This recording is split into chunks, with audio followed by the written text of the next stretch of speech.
भारत और चीन के बीच जारी सीमा विवाद के बीच अमेरिका उतर आया है, जिसके बाद चालबाज चीन को ये एहसास हो गया है कि भारत के खिलाफ अगर उसने एक भी गलत कदम उठाया तो अमेरिका उसकी कमर तोड़ कर रख देगा। अमेरिकी मंत्री और एक अमेरिकी अधिकारी एक के बाद एक चीन पर निशाना साध रहे हैं।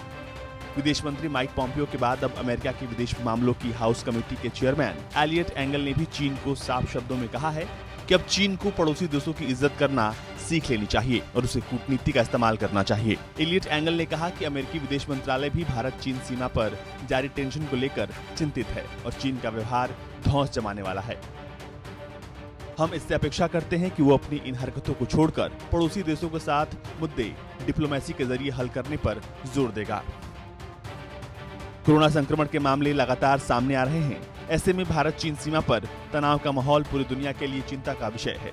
इसलिए चीन को अंतर्राष्ट्रीय सीमा कानूनों का पालन करना चाहिए और अगर कोई समस्या या विवाद भी है तो इन्हीं के तहत उसे सुलझाने की कोशिश करनी चाहिए।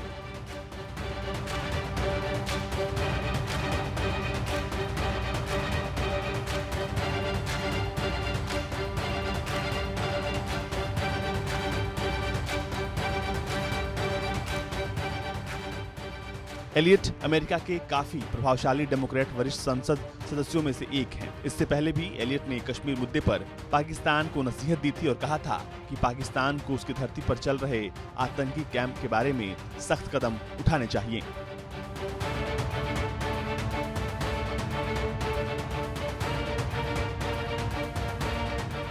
इसी के बाद कश्मीर पर कोई बातचीत आगे बढ़ने की संभावना है। इससे पहले अमेरिकी विदेश मंत्री माइक पॉम्पियो ने चीन को झटका देते हुए कहा था, चीन जमीनी स्तर पर अपनी रणनीतिक स्थिति का अपने लाभ के लिए उपयोग कर रहा है और दूसरों के लिए खतरा पैदा कर रहा है। भारत के साथ लगी अपनी सीमा पर वो लंबे समय से इस तरह की हरकत कर रहा है।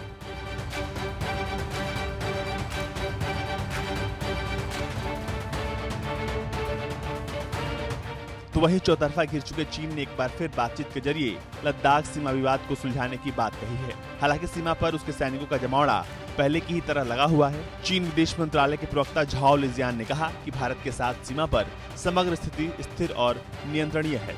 इसके लिए दोनों देशों के पास बातचीत और परामर्श के जरिए मुद्दों को हल करने के लिए बहुत सारे संचार माध्यम उपलब्ध हैं।